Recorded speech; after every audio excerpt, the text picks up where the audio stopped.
When you choose to earn your degree online from Southern New Hampshire University, you're saying yes to new opportunities and to new adventures. You're saying yes to something big, something you've always wanted to do. If earning your degree is one of your goals this new year, SNHU can help you get there. With low online tuition, no set class times, and multiple term starts per year, you can set the pace that works for you and save money along the way. Visit snhu.edu today to get started.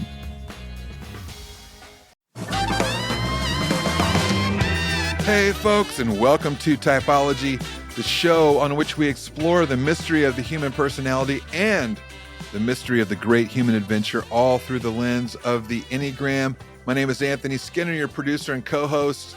So happy to have you here. Listen, today's show, really great. We've got two doctors on, two guests, two doctors, and they're married. She is a 1-wing 2. He is a 7-wing 8. They have this great podcast called BS Free MD, where they touch on all aspects of health, whether it's physical, mental, spiritual, emotional, and they focus on challenging traditional medical training and don't hesitate to call out harmful practices. They take on all kinds of challenges in their podcast. Really funny, really entertaining, really sweet couple. And in this episode, they both get really vulnerable and honest about their challenges individually. Her is 1, him is a 7, and what that plays out and how that plays out in their relationship. I am, of course, talking about now Doctors May and Tim Hindmarsh. That's right, Doctors May and Tim Hindmarsh, hosts of BS Free MD, on the podcast today. And you're going to love this podcast. It's a really good one. I think we had so much fun. Either Ian's going to jump on their podcast or we're going to have them back. So, lots of good things ahead. So glad that you're here. That's it for me, Anthony Skinner. And without any further ado, here is the host of our show, Ian Crum.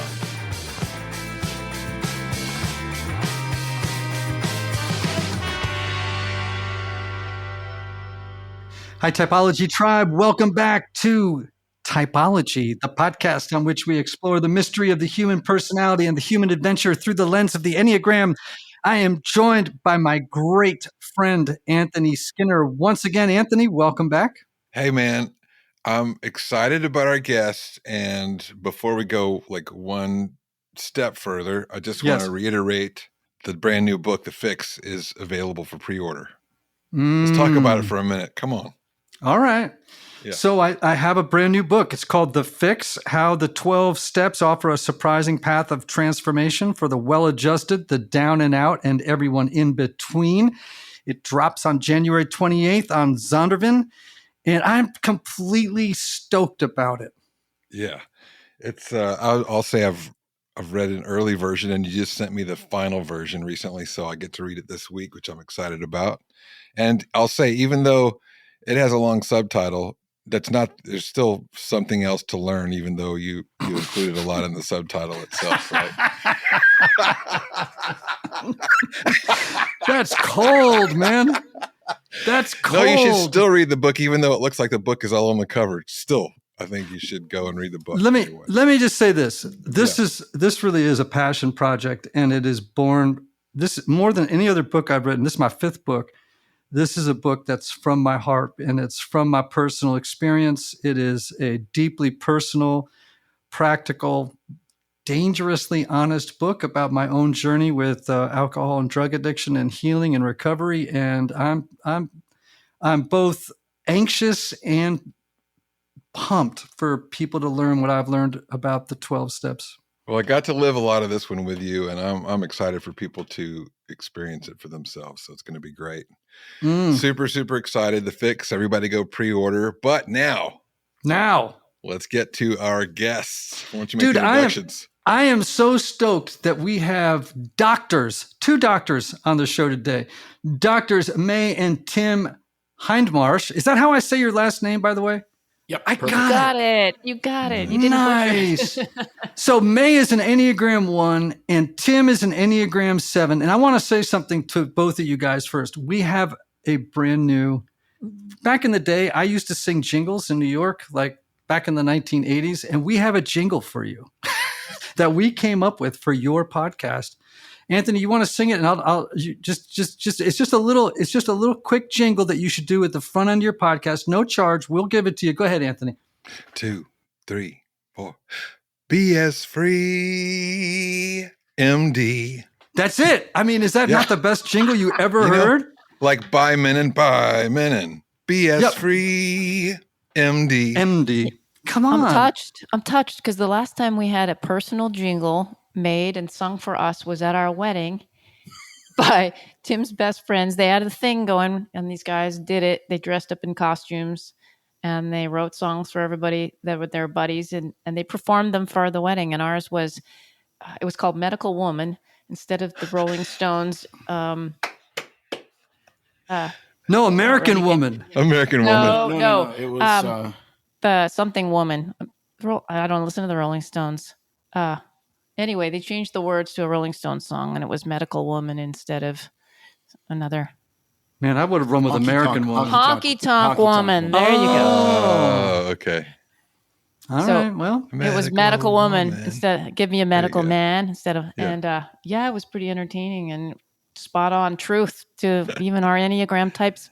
Then, which we didn't know. But we all played different instruments and sang and whatever, and then performed at each other's weddings. I can tell you though, the rehearsal sessions where you made up lyrics that you couldn't sing in public, that was the funnest part. Yes. Those were the days when you wouldn't sing them in public. Now anything goes. You'd be laughing so hard you'd have to put your guitar down because that is great. Yeah. Well, we are stoked to have you guys on, and particularly because I don't know if I've ever had an Enneagram 1 and Enneagram 7 on the show before. Tell me how you both learned about the Enneagram and what you thought when you learned about your types. Oh, this is fun. Okay. So this was me and my girlfriend, September of I had to look it up, 2019, driving down to Napa for a girls' long weekend. And she says to me as we're in the car, there's this really cool book. My friend from Bible study, I think, just gave it to me. And have you ever heard about the Enneagram? I'm like, the what? And she goes, it's kind of like horoscopes, the Christian version of horoscopes kind of thing. That's what she said. Yeah, she goes, exactly like that, except not at all.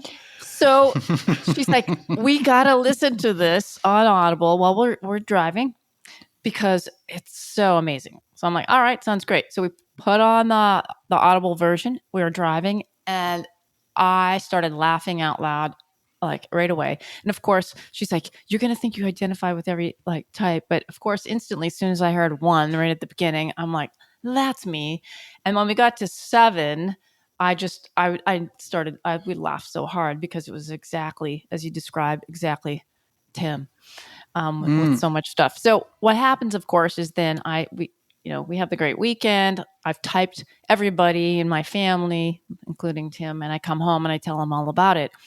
And I bought the hardcover, actually the softcover book, and I came in the mail and I'm like, here, I got to read this to you. And I start reading out the part of, 7s as children, 7s, what they like to do in their hobbies, rock climbing, skydiving, driving fast. He does all of that stuff. And would never sit still for like a Zen yoga session. And he's just laughing. And I'm like, see, you're a 7. And so we start talking about how to apply it. And then it was really helpful because I said to him, when I, come behind you after you've loaded the dishwasher, it's not saying to you that you did it wrong. It's just saying, I can't live with it. But it's bugging me. It's all about me. And it opened up a door for a conversation about why we do the stuff we do and what our traits are that drive each other nuts. But that's right. The story. But if you would have reloaded the dishwasher naked, then it wouldn't have driven you nuts. Or while I'm in skydiving or something. Right. I mean, But then it explained everything. I was like, oh my gosh, that's why when, we had before kids and during kids, we had to do 3 sports a day while we were on vacation, morning, afternoon, and night, while we had to have every leisurely activity penciled in, and it used to drive me nuts. And the things I do that drive him nuts. And so that's how we get to know about the Enneagram. So I read we did The Road Back to You. And then I read the next book after that, the one that Suzanne Stovall narrates. I forgot the name of it. Forgive me. But it really opened up my eyes to so many things of why people do things the way they do, just the inherent tendencies, not because they want to drive you nuts, but just because that's the way they are. So what do you love about being a 1, and what drives you crazy about being a 1? Well, let me start with what drives me crazy, and I'm still working on it. The need to get things right. I'm there right now. We moved into a place last October. We've been in here almost a year. I can't pick the right paint color. Like I'm a fear of getting it wrong. And I'm back there in this another bedroom I'm painting literally right now. The primer's on the wall. That was easy, but I've got all these paint swatches, and I am so freaked out that I'll paint a color and I'll hate it. Or if I put a color up, then there's always something better. And this total fear of never getting it right and having to live with this disappointment and not measuring up. I just actually went through a really horrible last year, and I'm learning to give myself grace because I haven't done much in this house because of a lot of loss and stuff we went through the last 3 years. And one of them was I quit my job as a doctor and pulled the plug, and I think I'm really retired. And that was tough because I was one of those kids that was really, I was studious, great, could do whatever I wanted to do, what the teachers and parents say, but my family wanted me to be a doctor because I mentioned a hint of wanting to be a doctor when I was 10, and that was it. May was the doctor ever after that. And I went through my career with highs and lows, wanting to, did I do this for myself, or did I do it to please my parents? What would have life been if I had chose really what my heart wanted to do, which was more of a travel type of career, or the arts. And so now that I quit, I don't know who I am. I feel like now I have this wide open life ahead of me, and I don't know what I really want. And that's what I've been working on. So what drives me nuts is I have lifelong anxiety about not getting things right. I should have been an editor. I'm such a good critic, and kids like it when I have to critique their papers and if things need correcting, and I am the person to sweep in and tell you everything that's wrong. But I'm not a cheerleader, and it drives me nuts because Tim needs a cheerleader, and that's hard for me. It's not my innate tendency, so I'm working on that. And yeah, I'm the worst on myself because what comes out of my mouth, just like you said, the criticism that people hear is just a portion of what goes on in my head. And so I hate that stuff. But what I love about it is that I'm caring and nurturing, and I tend more to the 2 side. And I know I'm a smart, intelligent, good doctor. I'm a social warrior. If there's a few things in our family that have happened, and if someone needs like Mama Bear to go in there and stand up and fight for what's right, that's me. And I'm very good at organizing, getting things planned. And I'm proud of that. But I don't know. Somehow I struggle with more of the negatives than giving myself the positive.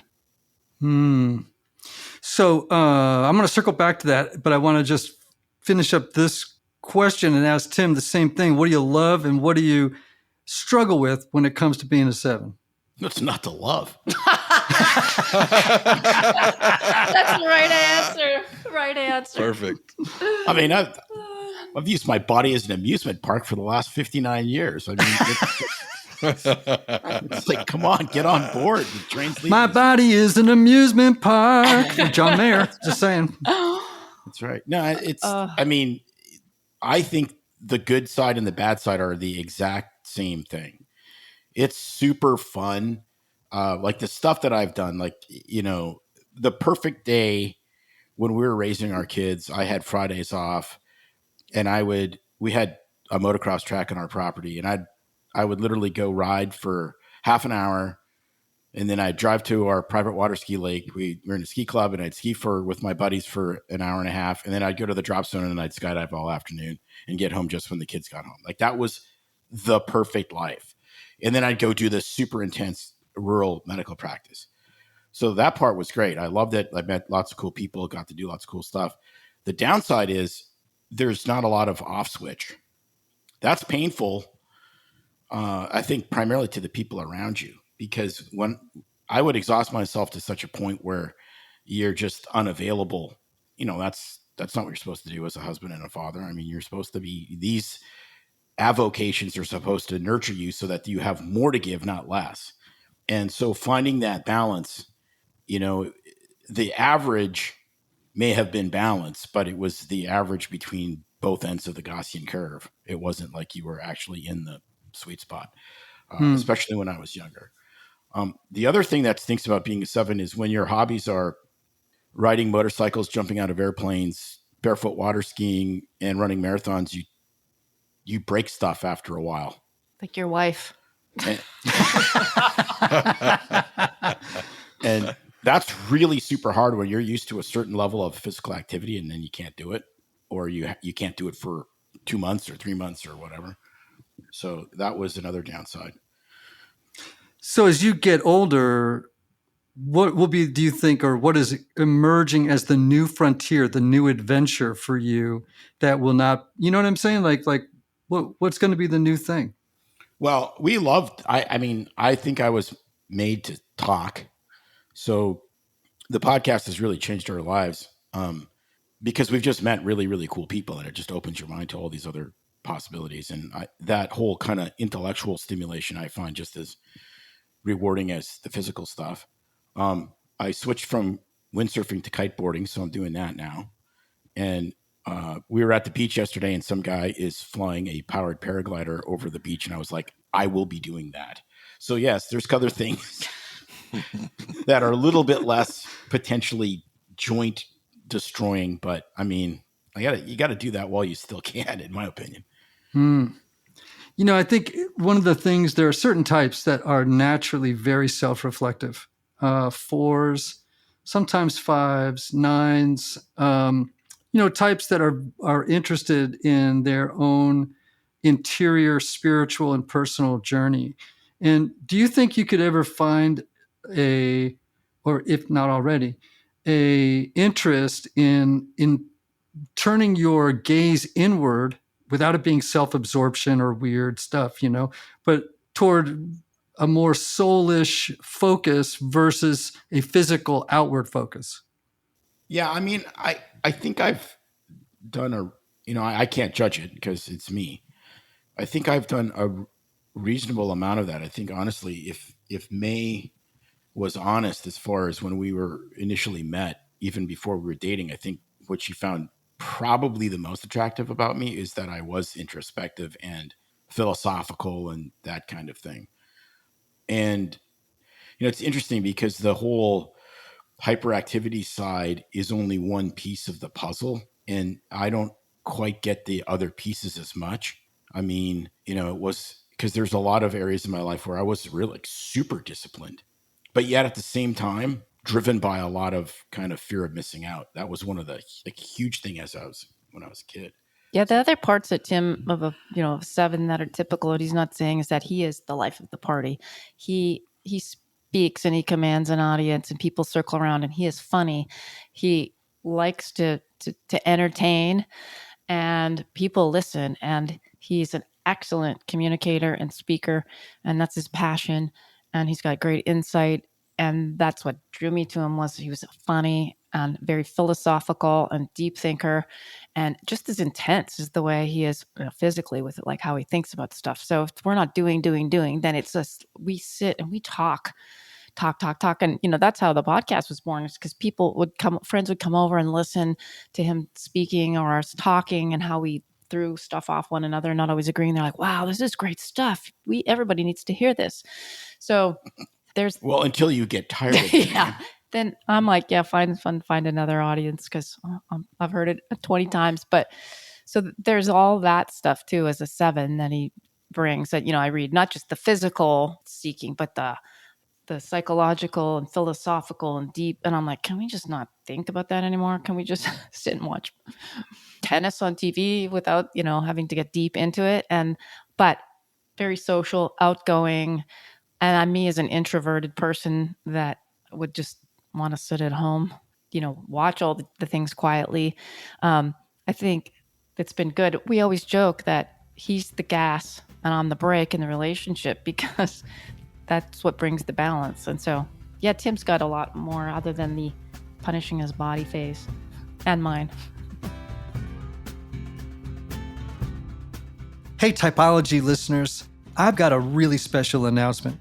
Over the past year, I've been working on a project that's super near and dear to my heart, and I'm thrilled to share it with you today. It's my new book, The Fix: How the 12 Steps Offer a Surprising Path of Transformation for the Well-Adjusted, the Down and Out, and everyone in between. Now, if you're a regular listener of the show, you've heard me talk about this topic before, that all of us are on the addiction continuum. Whether it's people-pleasing, endlessly scrolling through TikTok, workaholism, unhealthy relationships, or drug and alcohol use, all of us, as human beings, look for the next fix to help numb and endure the constant emotional, psychological, and spiritual distress that all of us feel because we live in a broken world. The 12 steps are a spiritual design for living that can profoundly change the lives, not just of people with identified addictions like drug and alcohol, but of everyone. And that means you.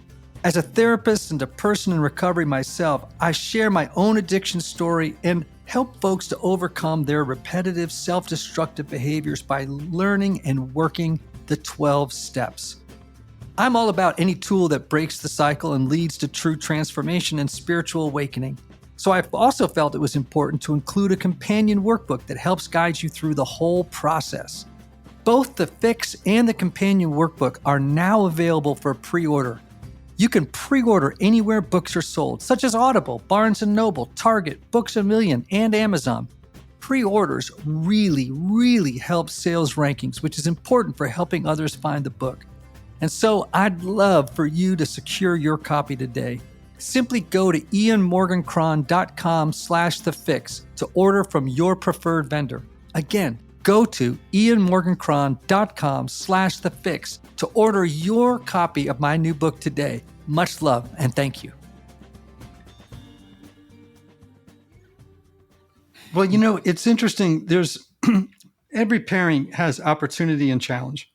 And I think with sevens, sevens can help ones let go of the need for a perfect plan and be open to spontaneity and improvisation, to lean into pleasure when sometimes the one wants to lean into duty, right? And the seven's like, forget duty for a minute. Let's just have fun, And also, I think ones can be really helpful to sevens in being more grounded, a little more organized, and Tim, you self-describe as someone who's naturally self-disciplined in some ways, but ones typically help sevens be to practice the virtue of sobriety, which doesn't mean abstinence from mind-altering substances as much as it means singular focus and just showing up for life responsibly, following through on promises and commitments, not getting overcommitted and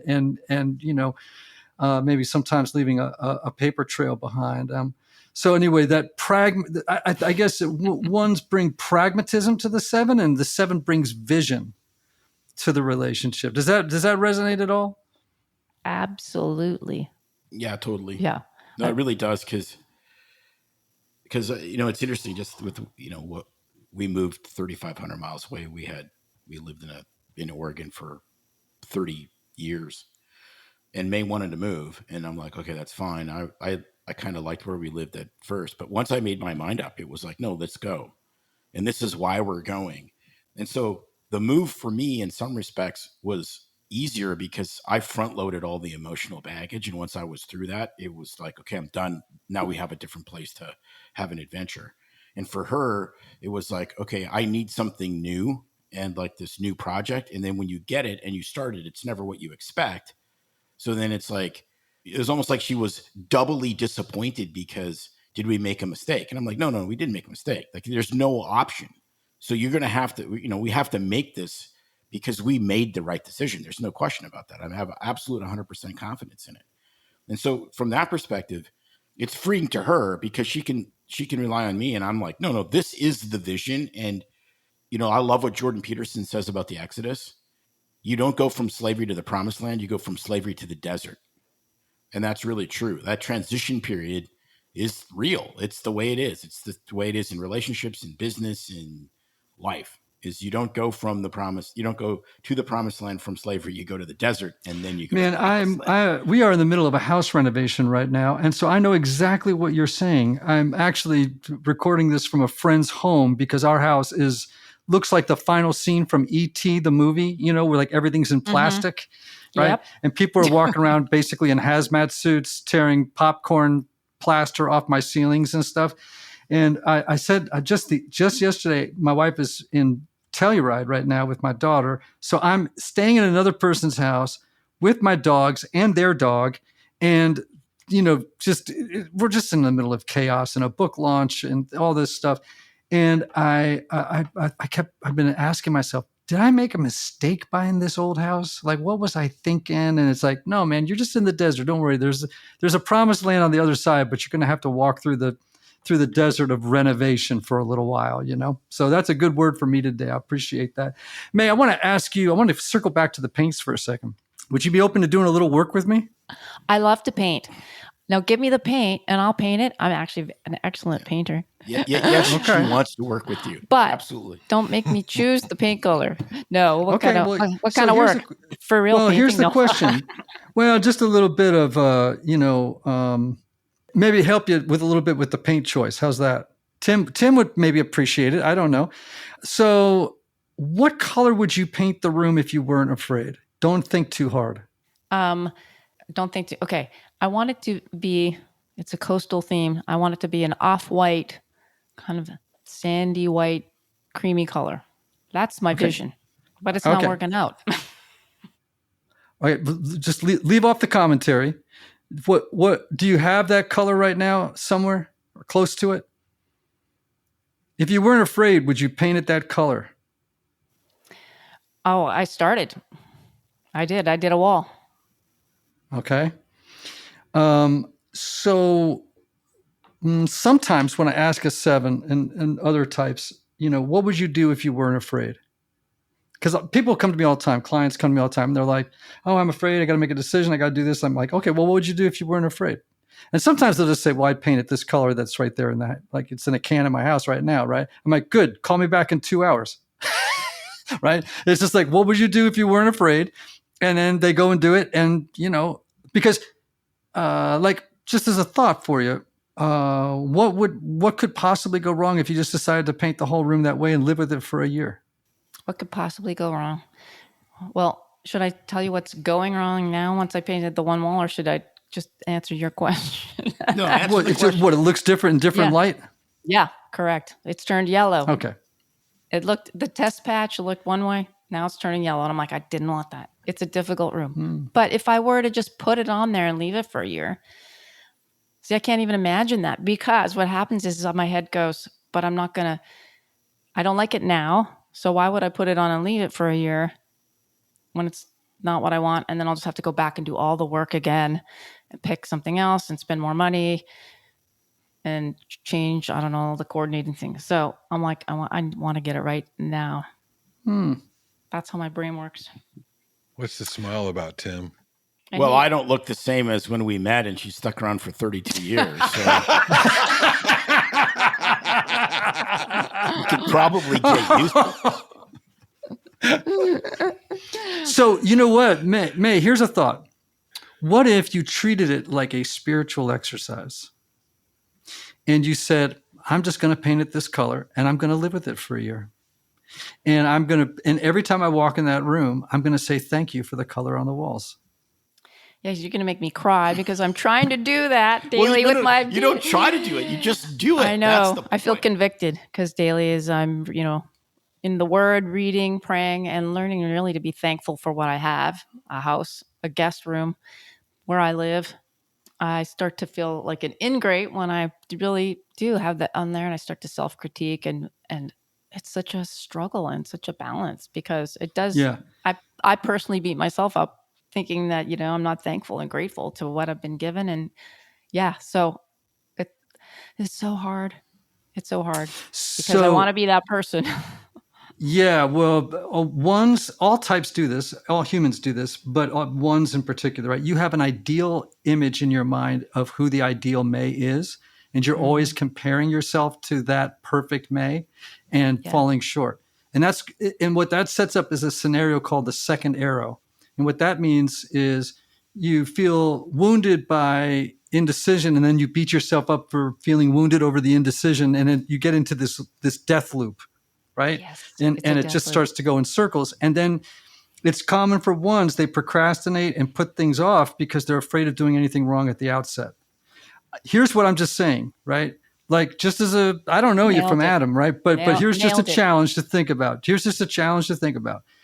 Like, just paint the damn room. Okay. And then do what I said, which is like, act as if you can just be grateful for it and see what happens. You can always change it later. I bet you in a year from now, you won't notice the color not being exactly the one you wanted when you started. You'll just have adapted to it. Humans do that. And then, you just kind of run with the ball. And the other thing that I would recommend is, if you ever have you looked at all at internal family systems work? No. Do you know about an IFS? No, not specifically the way you're naming it. No. So internal family systems is a school of psychology started by a guy named Richard Schwartz. And I think it's kind of brilliant in some ways, but it's particularly helpful for ones. The idea is it would be a really interesting way for you to begin to do business with that inner critic and understand that the inner critic is not your enemy, that your inner critic actually is just a really good part of you that got stuck in a bad role as a little person. Interesting. Okay. So it's a good part of you. It just got stuck in a bad role way, way, way, way, way back when you were little. Mm-hmm. And it believes that it's that constant stream of inner negative commentary. It actually believes it's helping you. It doesn't know that it hurts your feelings or that it paralyzes you or it does all this other stuff, right? It's just like, this is me just doing what I've always done because I think it helps. And internal family systems helps you to kind of separate from the inner critic and to be able to kind of befriend it and maybe even parent it in a new way so that it doesn't have the same amount of power that it has in your life right now. So check that out just as a resource. And I commend it to everybody as something really, really cool. Okay, let's talk for a minute about BS Free MD. Let's talk about BS Free MD here, this podcast that you all have, because I want to zero in on that. Tell us about it. Well, it started, I came up with the name. It started, I was on the parent board of a 7-hospital system. We had insurance companies that I worked for. I did utilization management, which is basically the guy that denies all the referrals that you actually want, kind of thing. And I started, and this is years ago. I mean, this is 15, 20 years ago. And I was like, man, like there's so much that we do in healthcare that's just nonsense. And probably dangerous, or at least not helpful. And so this was just always circulating in my head. Like I'd go to meetings and I'd call myself the delightful irritant because I was the guy that would say what everybody else was thinking, but didn't think that they should say it. I would just say it. I'm like, why are we covering this drug? It doesn't do anything. Well, because we're mandated by the government to blah, blah, blah. And so that's kind of where it started. Well, then when COVID hit, we started doing Facebook live streams, and it really blew up. And we're like, well, we've already wanted to do a podcast, so let's just start doing this. And it was awesome because like we've gone down, we did obviously tons of COVID stuff, but like we've gone down almost every single rabbit hole. The opiate epidemic, what diet is the best, exercise, carnivores, vegetarians, like everything. And of course, we have some episodes on risk, Tim's favorite topic when it relates to high velocity sports and risk taking. So we talked to some stunt people from Hollywood and some X Games athletes who, one was in a coma, Jamie Mo crazy, and to recover from that and risk in life and, what that means. So go ahead. All kinds of fun stuff. Yeah, all kind. And then, so that started with, we have this interview show that we do once a week, comes out every Thursday. And then we have Doc Tales with Cocktails, where we basically find the stuff, I would say silly, but not necessarily silly. We look at what's in the news that has some kind of medical bend to it that's nonsense, and we mock it mercilessly. Yeah, it started off with us making fun of things we used to do as physicians, or little screw ups or mishaps or funny things that happen, and just kind of dissing on us, being honest with everybody, answering questions. And then, now Like we've had, I find these, every time I find these news stories, I throw it in my phone and then I put it into the Doc Tales repertoire. Like we had that one, there was that doc, no, he was a pastor from Africa that was farting the Holy Spirit on people, stuff like that. I don't think that's in the Bible, but you should check. We had a lot of fun with the Olympics, that kind of stuff. We've dissed on ourselves a lot. Like when I went, I was so frustrated by being cooped up in an 800 square foot house that was turned up to 80 degrees at Christmas time one year when we were in Flin Flon, where May grew up in Manitoba. And I'm like, I'm going for a run. And I decided I'd go for a 10-mile run when it was 35 below zero. That was event filled, shall we say. And the medical repercussions that followed. Yeah. Like I almost neutered myself before neutering yourself was cool. It's cool. Yeah. Well, I mean, it's so funny. I just was earlier today, listening to a great podcast, actually with Rich Roll. And he was interviewing Dr. Ann Lemke, who wrote a really good book called Dopamine Nation. Mm-hmm. Have you read that book? I've heard of it, and I haven't read it. Oh, man, it's a good book. And she has a new book out that's about that I really would recommend. I'm going to go get it myself today, because it's really about I think in part it's about the opioid epidemic. And I was actually just in upstate Vermont this past week, in upstate New York, and some of those smaller, old, now dead mill towns and manufacturing towns. And I'm not kidding. You can go through them and go, opioids. I mean, you can just see it everywhere. You can feel it in the air. Anyway, I really commend that book, Dopamine Nation, and just about, because it's about more than just the opioid crisis. It's about big pharma. It's about,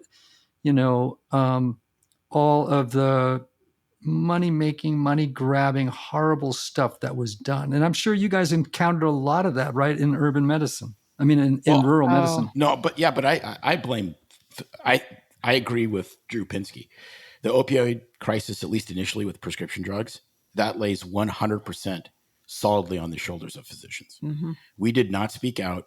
We believed incredibly terrible science. The whole prescription of chronic pain medications for chronic pain came from a 2-paragraph letter to the editor in 1980 in the New England Journal of Medicine. It was the whole business of, if you say something enough times, it becomes the truth.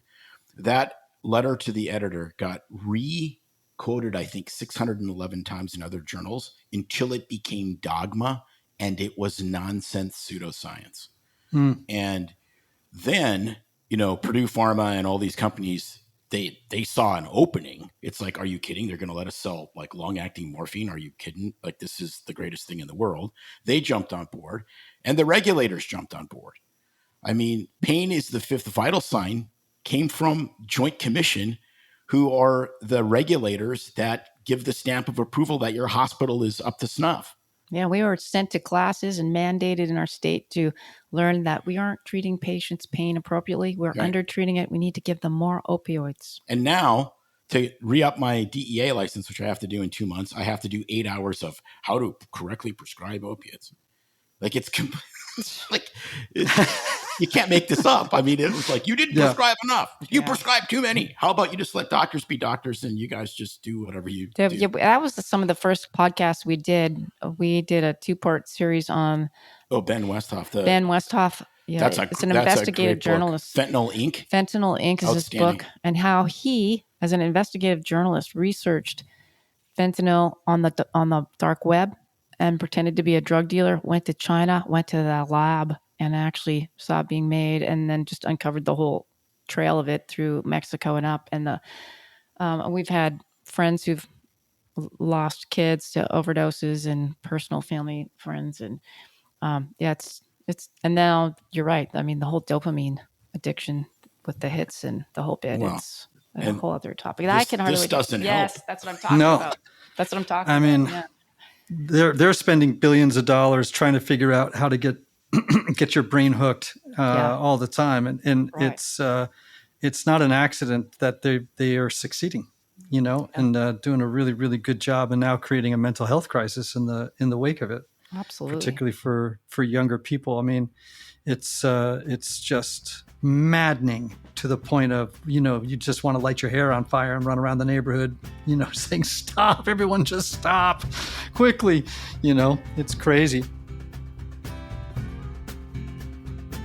Folks, I know drinking water is important to staying hydrated and healthy. In fact, 60% of our bodies are made of water.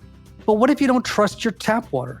Having safe, clean water is the last thing I want to worry about. But according to extensive research by the Environmental Working Group, 3 out of 4 homes in America have harmful contaminants in their tap water, including chlorine, fluoride, arsenic, PFAS, and many more. That's why I love AquaTrue from Ideal Living. AquaTrue purifiers use a 4-stage reverse osmosis purification process, and their countertop purifiers work with no installation or plumbing. They remove 15 times more contaminants than ordinary pitcher filters and are specifically designed to combat chemicals like PFAS in your water supply. I just got my AquaTrue carafe, and it was simple to set up, and unlike other filters, AquaTrue filters are affordable and last from 6 months to 2 years. I just got 1 set of their filters from their classic purifier, and it makes the equivalent of 4,500 bottles of water. That's less than 3 cents a bottle. Best of all, Anthony, I can truly taste the difference. The water tastes fantastic. You can drink it as is, use it for coffee, tea, and all your cooking needs. Now, I don't worry about drinking my tap water. I know it's not just filtered with AquaTrue, it's purified. Mm-hmm. AquaTrue comes with a 30-day money-back guarantee and even makes a great gift. Today, our listeners can receive 20% off any AquaTrue purifier. Just go to aquatrue.com. That's AQUATRU.com and enter the code Typology Podcast at checkout. That's 20% off any AquaTrue water purifier when you go to aquatrue.com and use the promo code TYPOLOGYPODCAST. Guys, this has been a blast. We've loved having you on the show. What advice, Tim, would you give to a younger 7 about how to live a more generative and spiritually centered life? There's actually enough time in the day and in your life to get all of the stuff you really want to get done. So I believe that the secret to fitness, to wealth, to prosperity, whatever, is actually in ritual. If you want a rich life, it's actually ritual. So if you're a 7 where you just want to get up and start doing stuff, say, no, this is how I'm going to do it. There's certain things I'm going to do every day. I'm going to read for a certain amount of time. I'm going to pray and meditate for a certain amount of time. I'm going to just like taking a shower and brushing your teeth. I think if you set those guidelines, then you can use the sort of energy and exuberant side really to your advantage, because driving fast is one thing. Driving fast into oncoming traffic is another. So if you just got to stay in your lane. And so you got to have lanes. So I guess my advice would be pick your lane and get some lanes. I love that, because I think that's another way of talking about the virtue of sobriety as a way to offset gluttony, which is the vice of the 7. And the gluttony is this kind of nonstop ingesting or pounding experiences, interesting ideas, stimulating stuff, into their lives as a way really to fend off anxiety, and that's a problem. Now, same question to you, May. What advice would you give a younger one about how to live a more generative, life-giving, spiritually centered, fulfilling life? I would say that you are loved the way you are, the way you were created, and that you are enough, meaning you don't have to seek this perfection that is a false setup in your head. that it will never be perfect. And that's okay. I mean, there's only one perfect person, that is, Jesus, and it's okay. But to follow your heart, it doesn't always have to be what the head says or what other people say. That your decisions, your heart matter. It's enough, and that's okay. And everything else will fall into place. And that things don't have to be so serious. It's good to relax and laugh and not take life so seriously, because you're doing it right. Or right enough. Yeah, exactly. Right enough. Yeah. And I'm really learning through this, this program that I'm going through right now, which is actually Mel Robbins' program that I love, is that you're at the right place and where you're meant to be right now. And failure is not a bad thing. That's another thing. I struggle with that. Failure is just a tool to teach you something about yourself, the situation, and to better you. And you need to learn to fail so that you can succeed. And because that I struggle with my whole life too. So failure is a great tool to help you grow and be better, not a negative. Sounds like you should paint those walls today. I got it narrowed down to, I think, the one that's got your name on it, and this is the color, and it's going to go on there. I want everyone to come in your house and people go, "What is this beautiful color?" And you go, "It's Ian Cron Ivory." That's what I would like you to be able to feel free. It will be. I will post that. Feel absolutely free. Absolutely free to do that. Done deal. Hey, everybody! It won't be the yellow one though. All right. Well, okay. Well, if it's not the yellow one, Tim, I'm trying to help here, buddy. Let me know if I'm not helping. Okay. But if it's not the yellow one, today is Tuesday. Decide by Friday. Perfect, because he works Thursday, Friday. I got 2 days to get the primer, that paint on. It'll be done. Okay. Perfect. I swear. Good enough. Good enough. All right. I want to remind everybody. Thank you. Yeah. Well, we're talking to May and Tim Hindmarsh. They are the hosts of the really great podcast, BS Free MD. We could easily have gone down the route of talking about all kinds of healthcare stuff, because I have a lot of opinions. They're probably uninformed opinions, but they're based on experience. And some of them are based on just my own experience of being in the addiction world and seeing just some of the most horrible stuff ever. But we'll have you back on at some point to specifically talk about that, because there's just so much that needs to be done. Because here's the deal, right? Like, they're not coming to help us. Like, we have to make our own decisions here. We have to get informed on our own and figure out the truth and follow it, because they're not coming to help us. Absolutely. And we would love if you would like to come on our show and share your story and your thoughts. I'd love it as well. I would absolutely love it. And I would want to say to the folks who are listening, please check out the BS Free MD podcast. And also check out my new book, The Fix, How the 12 Steps Offer a Surprising Path of Transformation for the Well-Adjusted, the Down and Out, and everybody in between. That means you.